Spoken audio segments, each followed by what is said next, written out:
Hello दोस्तों।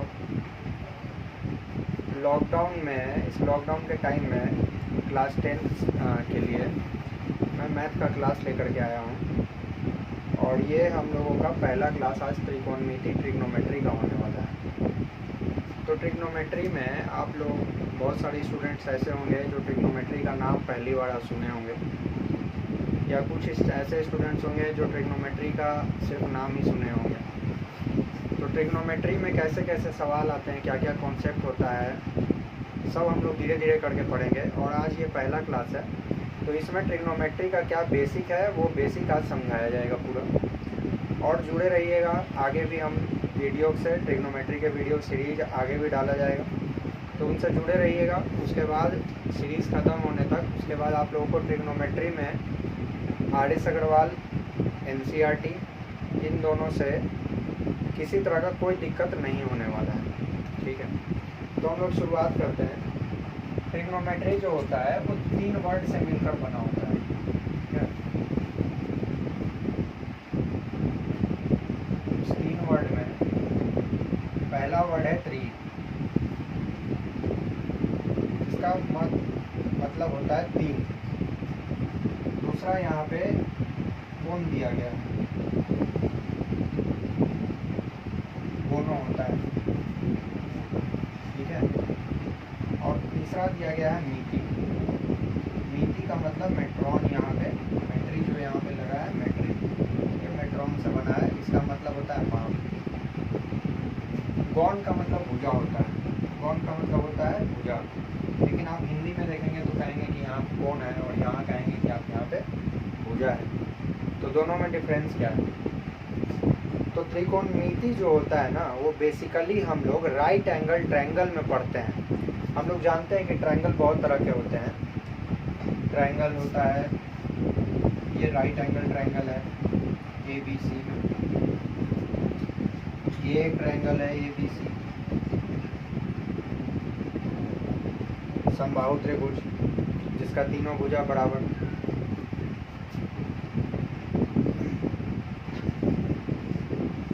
ये एक ट्रायंगल है जिसमें 2 साइड इक्वल है, समद्विबाहु त्रिभुज आइसोसेलेस ट्रायंगल, ठीक है। एक ऐसा त्रिभुज जिसका कोई भी भुजा इक्वल नहीं है, AB is not equal to BC is not equal to AC, विषमबाहु त्रिभुज स्केलेन ट्रायंगल। तो इस तरह से अलग अलग ट्रायंगल के बारे में हम लोग जानते हैं। तो त्रिकोणमिति जो होता है ना, ये सिर्फ राइट एंगल ट्रायंगल में हम लोग पढ़ते हैं। तो त्रिकोणमिति ट्रिग्नोमेट्री आज के बाद जब भी आएगा तो हम लोग कैसा ट्रायंगल दिमाग में डालेंगे? राइट एंगल ट्रायंगल, ठीक है। अब आप बोलेंगे कि इसका मतलब ये हुआ कि अगर कोई ट्रायंगल राइट एंगल ट्रायंगल नहीं है तो क्या उसमें हम लोग ट्रिग्नोमेट्री नहीं लगा सकते हैं? तो आप लोगों के दिमाग में क्या आता है? उसमें हम लोग ट्रिग्नोमेट्री लगा सकते हैं, लेकिन तभी लगा सकते हैं जब इसको हम लोग राइट एंगल ट्रायंगल बना दें। ABC यहाँ पे ट्रायंगल है, इसको हम लोग चाहें तो 2 राइट एंगल ट्रायंगल में बांट सकते हैं। अगर AD परपेंडिकुलर BC ड्रॉ कर दें तो AD परपेंडिकुलर BC ड्रॉ कर दें तो उसको राइट एंगल ट्रायंगल में हम लोग बना सकते हैं। इसके बाद इसमें हम लोग ट्रिग्नोमेट्री लगा सकते हैं। तो ये जो ट्रिग्नोमेट्री लगेगा इस ट्रायंगल में अलग लगेगा, इस ट्रायंगल में अलग लगेगा, ठीक है। ट्रिग्नोमेट्री का ज़रूरत क्यों पड़ा हम लोगों को? ट्रिग्नोमेट्री का ज़रूरत क्यों पड़ा? ट्रिग्नोमेट्री का ज़रूरत क्यों पड़ा, इस चीज़ को थोड़ा हम लोग समझते हैं। उसके बाद हम लोग जानेंगे कि ट्रिग्नोमेट्री बेसिकली होता क्या है, ठीक है। तो आप देखिए यहाँ पे, मान लीजिए हम आपको बताएंगे यहाँ पे आपका कुतुब मीनार है, ये है आपका कुतुब मीनार। आप यहाँ खड़े हैं और हम आपको बताएं कि यहाँ से आपके बॉडी से इसका जो वर्टेक्स है कुतुब मीनार का, ये 60 डिग्री का एंगल बना रहा है, ठीक है। तो हम ये 60 डिग्री बोल रहे हैं यहाँ पे। तो आपसे हम पूछेंगे कि कुतुब मीनार का हाइट बताइए, बता दीजिएगा। दिमाग में आएगा कि कैसे बताएंगे। आप तो हमको बता रहे हैं यहाँ पे सिर्फ 60 डिग्री, तो फिर कुतुब मीनार का हाइट कैसे निकाल लेंगे? ठीक है, यहाँ पे एक बिल्डिंग है जिसके छत पे आप खड़े हैं, यहाँ पे एक और बिल्डिंग है सामने वाली खिड़की में कोई रहता है, ठीक है। अब यहाँ से दोनों फ़ोन पे बात कर रहे हैं, सामने वाली खिड़की में कोई रहता है, दोनों फ़ोन पे बात कर रहे हैं और बोल रहे हैं कि बताओ हम दोनों के बीच का दूरी कितना है। ऐसे तो फ़ोन पे बोलेगी कि दिल से बहुत पास पास है, लेकिन एग्जैक्ट दूरी ट्रिग्नोमेट्री आपको बताएगा, ये नहीं बताएगी। ट्रिग्नोमेट्री बताएगा आपको कि इसका डिस्टेंस क्या है। ट्रिग्नोमेट्री आपको ये भी बता देगा कि दोनों बिल्डिंग के बीच का डिस्टेंस क्या है। ये दोनों, ये है ना दोनों बीच के बिल्डिंग के बीच का डिस्टेंस। अगर ये ए बी बिल्डिंग है, ये सी डी बिल्डिंग है, तो ये बीच का डिस्टेंस, दोनों बिल्डिंग के बीच का डिस्टेंस है या नहीं है? समझ में आ रहा है? ठीक है, तो इसी तरह के चीज़ों को हल करने के लिए हम लोगों को ट्रिग्नोमेट्री का ज़रूरत पड़ता है। अब एक बच्चा है यहाँ पे, वो पतंग उड़ा रहा है, ये पतंग उड़ रहा है उसका। अब ये पतंग जो है, ये नीचे एक आदमी यहाँ पे से देख रहा है इसको कि अच्छा ये पतंग यहाँ उड़ रहा है। ये अब इन दोनों के बीच का डिस्टेंस मालूम है मुझे, चलो इन दोनों के बीच का डिस्टेंस कुछ भी होगा x। ये एंगल मुझे पता है, तो बताया जा सकता है ना कि ये पतंग उड़ाने में कितना धागा का इस्तेमाल हो रहा है। पतंग उड़ाने में कितना धागा लगेगा? इस राइट एंगल ट्रायंगल का जो हाइपोटेनियस है उतना ही लगेगा ना। इस राइट एंगल ट्रायंगल का जो हाइपोटेनियस है, जो कर्ण है, उतना ही धागा लगेगा ना। तो ये इन्हीं सब चीज़ों का जवाब मिलेगा मुझे ट्रिग्नोमेट्री पढ़ने से। तो आगे देखते हैं।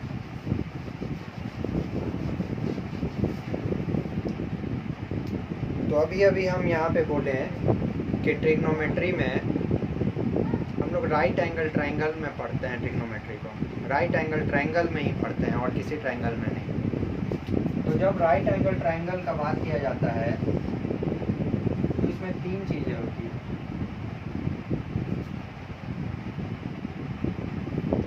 छह चीज़ें होती हैं भाई, ध्यान देना तो पता चलेगा। ठीक है, पहला होता है कोण, दूसरा होता है भुजा, ठीक है, एंगल होता है और साइड होता है। बताइए इसमें कितना एंगल है? इसमें एंगल है 3। इसमें एंगल कितना है? 3, जिसमें से एक एंगल तो राइट एंगल होगा ही होगा, क्योंकि ये ट्रिग्नोमेट्री जो हम लोग पढ़ते हैं वो राइट एंगल ट्रायंगल में पढ़ते हैं। तो यहाँ पे है एंगल भी 90 डिग्री, है ना।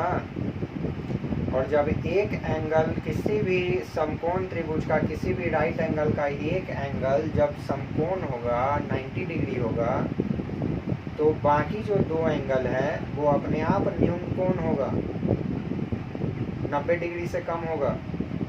होगा या नहीं होगा? तो यहाँ पे दो न्यून कोण है, एंगल ए और एंगल सी। क्योंकि इस तीनों का सम होना चाहिए, तीनों कोणों का योग होना चाहिए 180 डिग्री। जब अकेला ये 90 है तो ये दोनों मिल करके 90 होगा। इसका मतलब दोनों अकेला 90 से कम होगा। तो ये दोनों ए और सी, ये दोनों क्या होगा? न्यून कोण होगा। ये दोनों न्यून कोण होगा, ठीक है। तो यहाँ पर 3 कोण है और 3 भुजा है। भुजा का नाम क्या क्या है? ए बी एक भुजा है आधार, बी सी एक भुजा है और ए सी एक भुजा है। यहाँ 3 भुजा है, ठीक है। अभी हम बोले यहाँ पे कि AB है जो आधार बोले। आप BC को आधार बोल सकते हैं या नहीं बोल सकते हैं, जवाब दीजिए। क्या आया मन में आपके कि BC को आधार बोल सकते हैं? तो अभी आप लोगों को पता चलेगा कि BC को आधार बोला जा सकता है या नहीं बोला जा सकता है।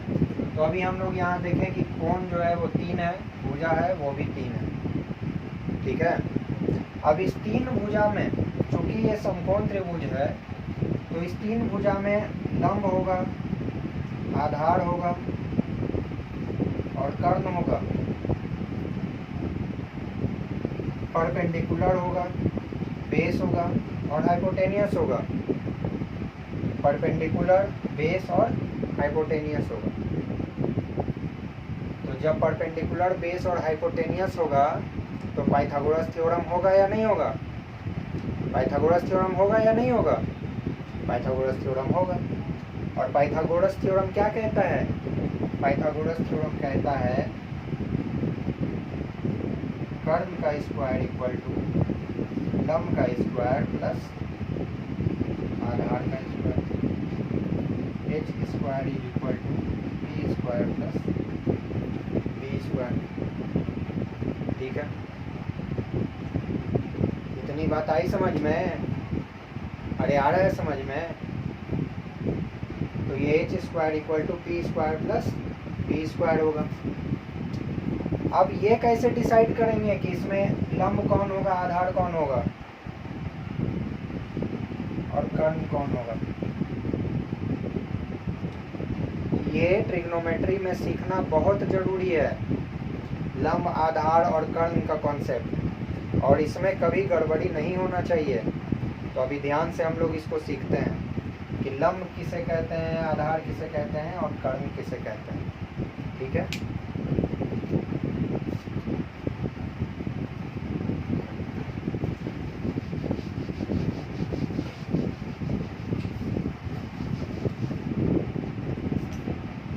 अब देखो भाई, ये है मेरा समकोण त्रिभुज, राइट एंगल ट्रायंगल ABC। ये यहाँ लिए थे तो चलो यहीं ले लेते हैं। ये है राइट एंगल ट्रायंगल ABC जिसमें एंगल B है 90 डिग्री। तो अगर मैं आपसे पूछूंगा कि भैया बताओ इसमें आधार कौन सा है, तो आप मेरे से क्रॉस क्वेश्चन करो कि कौन से एंगल के लिए, तो आप बोलोगे कि एंगल से आधार को क्या मतलब है, तो मैं बोलूँगा मतलब है भाई, एंगल ही बताता है कि आधार कौन है और लंब कौन है, समझे। कोण से ही निर्धारण होता है कि कौन बेस है, कौन परपेंडिकुलर है और कौन हाइपोटेनियस है, ये एंगल ही बताता है। ये 90 डिग्री समकोण, इसके सामने वाला हमेशा होगा हाइपोटेनियस, कर्ण होगा हमेशा। और भाई दुनिया इधर से उधर हो जाए लेकिन 90 डिग्री के सामने तुम कर्ण हमेशा डालोगे, हमेशा 90 डिग्री के सामने वाला साइड किसी भी राइट एंगल ट्रायंगल में हाइपोटेनियस होता है। तो अब रहा बात आधार कौन है और लंब कौन है। तो पूछो भाई मेरे से कि कौन से कोण के लिए मैं पूछ रहा हूँ, कोण ए के लिए या कोण सी के लिए, दो यहाँ दिख रहा है ना। तो मैंने पहले पूछा आपसे कि बता दो भाई कोण ए के लिए बता दो, कोण ए के लिए बता दो। तो कोण ए के लिए, तो कोण ए को मैं थीटा लिखता हूँ। अब बोलोगे ये क्या है, तो ये एक नया साइन आया है तुम लोगों के लिए। ये 9th क्लास तक पता नहीं तुम लोग जानते हो या नहीं जानते हो, इसको कहते हैं हम लोग थीटा, ठीक है। और इससे एंगल या कोण को डिनोट किया जाता है। जब थीटा लिखा हो ना तो समझना कि वो किसी कोण को प्रदर्शित कर रहा है, किसी कोण को वो दिखा रहा है। जैसे हम लोग वेरिएबल को x, y, z इससे लिखते हैं ना, उसी तरह कोण को हम लोग थीटा से लिखते हैं। तो एंगल ए के लिए मतलब थीटा के लिए, एंगल ए बोल रहे हैं इसका मतलब क्या, थीटा के लिए। आधार क्या हो जाएगा, तो ध्यान से समझना, थीटा ये है ना, तो थीटा जो है वो जिस साइड पे रहता है वो आधार होता है। ये थीटा है, कर्ण से बना है और इससे बना है, तो ये आधार हो जाएगा इसका। ये कोण ए के लिए आधार क्या हो जाएगा, ए बी। कोण ए के लिए आधार क्या हो जाएगा, ए बी। कोण ए के लिए आधार क्या हो जाएगा, ए बी। और कोण ए के लिए लंब क्या हो जाएगा, लंब हो जाएगा बी सी। थीटा के सामने वाला कोण लंब हो जाएगा, थीटा के सामने वाला कोण लंब हो जाएगा। तो जिस भी कोण का बात किया जाएगा ना, उसके सामने वाला कोण लंब हो जाएगा। ठीक है। अब हम लोग बात करते हैं कोण सी के लिए। तो कोण सी के लिए बात करेंगे तो आधार क्या हो जाएगा, अब इसको थीटा बना दिए हैं तो इसमें आधार क्या हो गया, आधार हो गया बी सी। आधार हो गया बी सी, बी सी आधार हो गया। सही आ रहा है, आधार बी सी हो गया। और इसके सामने वाला साइड क्या हो जाएगा, ये लंब हो जाएगा परपेंडिकुलर ए बी, ये हो जाएगा लंब ए बी। तो ये देखो भाई, यहाँ पे ये ए बी जो था ये आधार था, यहाँ पे ए बी लंब हो गया। ठीक है। तो ये लंब और आधार होना ना होना किस बात पे निर्भर करता है, कोण पर निर्भर करता है। अब जिस कोण के लिए पूछा जाएगा उसके रिस्पेक्ट में आपको देखना होगा, उसी के रिस्पेक्ट में आपको देखना होगा कि कौन सा लंब होगा कौन सा आधार होगा। चलो एक और यहाँ पे देते हैं। अगर भाई ये नोट करना है तो ये वीडियो को पॉज कर करके ये सब नोट करना कॉपी में।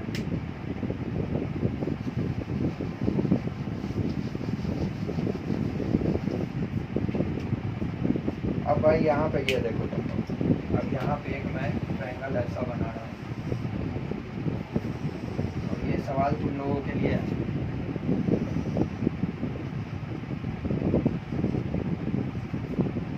सही दिख रहा है, ये तो समकोण है। इस कोण का नाम मैंने दिया थीटा, इस कोण का नाम मैंने दिया अल्फा। ठीक है। इस कोण का नाम मैंने दिया x और इस कोण का नाम मैंने दिया y। कोई दिक्कत?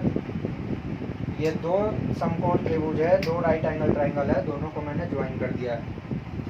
दो इसका न्यून कोण इधर, पहला ये दूसरा ये, और दो न्यून कोण इधर, पहला ये दूसरा ये। ठीक है। तो ध्यान से अब देखना और जवाब दिमाग में सोच करके बताना। मैं बात कर रहा हूँ थीटा के लिए, थीटा के लिए। चलो ऊपर लिखता हूँ थोड़ा। थीटा के लिए अगर बात करता हूँ तो मुझे आधार बता दो और लंब बता दो, इसका बेस और परपेंडिकुलर बता दो। थीटा का बेस क्या होगा, थीटा का बेस क्या होगा, थीटा का बेस होगा बी सी। थीटा का बेस होगा बी सी, क्या होगा बी सी, क्योंकि ये राइट एंगल ट्रायंगल है तो इसके सामने वाला ये बन गया मेरा हाइपोटेनियस कर्व। ये राइट एंगल ट्रायंगल है तो इधर बन गया ये हाइपोटेनियस कर्व। ठीक है। अब ये थीटा है तो ये कर्व पे और यहाँ पे ये बेस पे बना है, तो थीटा का बेस हो गया बी सी। और थीटा का अगर परपेंडिकुलर का बात करें, थीटा का अगर लंब का बात करें तो ये क्या हो जाएगा, ये हो जाएगा ए बी। थीटा के लंब को हम लोग क्या लिखेंगे, ए बी लिखेंगे। इसी तरह अगर अल्फा का बात करते हैं, ठीक है भाई, चलो अल्फा के लिए बात करते हैं। तो अल्फा के लिए लंब बता दो, अल्फा के लिए लंब बता दो ए बी। अल्फा लंब जो है वो हो जाएगा ए बी और आधार क्या हो जाएगा,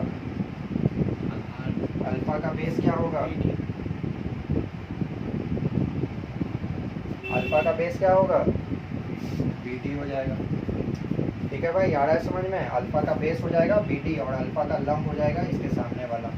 तो हमेशा कोण के सामने वाला भुजा लंब होता है, कोण के सामने वाला भुजा लंब होता है और कोण जिस पे टिका है वो आधार होता है। और समकोण के सामने वाला, समकोण के सामने वाला भुजा कर्ण होता है। तो कर्ण पहचानने में तो कोई दिक्कत नहीं है, समकोण के सामने कर्ण लगा दो। ठीक है। अब यहाँ पे मैं एक्स के लिए बात करता हूँ। चलो एक्स के लिए, तो एक्स के लिए तुम लोग लंब बता दो, लंब बता दो क्या होगा एक्स का। तो कोण के सामने वाला भुजा लंब होगा, तो एक्स का लंब क्या हो जाएगा, BC, और एक्स का आधार क्या हो जाएगा, और एक्स का आधार क्या हो जाएगा, एक्स का आधार क्या हो जाएगा, एक्स का आधार हो जाएगा AB, क्योंकि एक्स जो है वो इससे और इससे मिलकर बना है, तो एक्स का आधार हो जाएगा AB। अच्छा, एक्स का कर्ण बता दो जरा क्या होगा। एक्स का कर्ण हमेशा AC ही रहेगा, चाहे तुम एक्स का कर्ण बोलो या फिर थीटा का कर्ण बोलो, दोनों सेम रहेगा, क्योंकि ये राइट एंगल ट्रायंगल है और राइट एंगल ट्रायंगल में 90 डिग्री के सामने वाला कर्ण होता है। इसी तरह बाई के लिए निकालते हैं हम। तो बाई के लिए भाई लंब बता दो,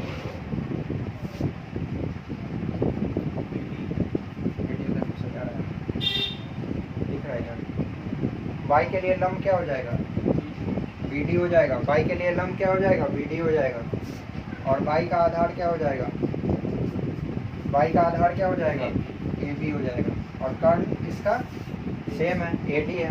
कर्ण क्या है, AD है, क्योंकि बाई इस त्रिभुज में है, त्रिभुज ABD में है, त्रिभुज ABD में है बाई, तो ये 90 डिग्री के सामने क्या हो जाएगा, ये हो जाएगा कर्ण। तो आई बात समझ में। इस तरह से समकोण त्रिभुज में आधार और लंब चेंज हो सकता है, लेकिन कर्ण चेंज नहीं होता है, कर्ण हमेशा सेम रहता है। लेकिन किसी पार्टिकुलर न्यूनकोण के लिए, दो में से किसी एक न्यूनकोण के लिए अगर देखते हैं, तो दोनों के लिए, दो न्यूनकोण में से दोनों न्यूनकोण के लिए लंब और आधार अलग अलग हो सकता है। ठीक है, मिटाया जाए, चलिए मिटाते हैं।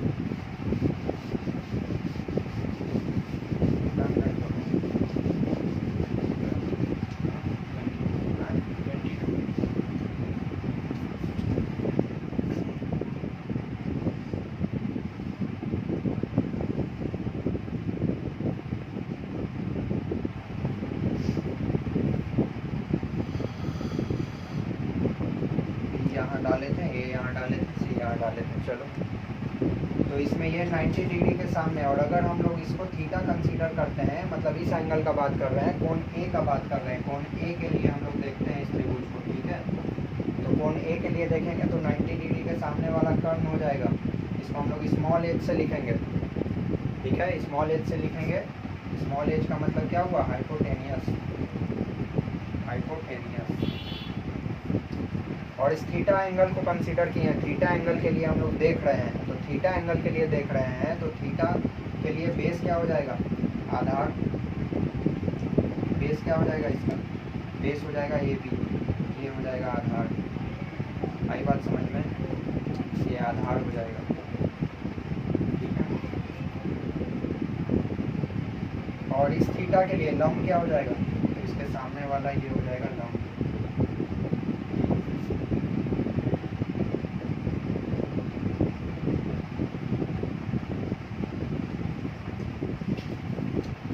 बात याद रहेगा भाई।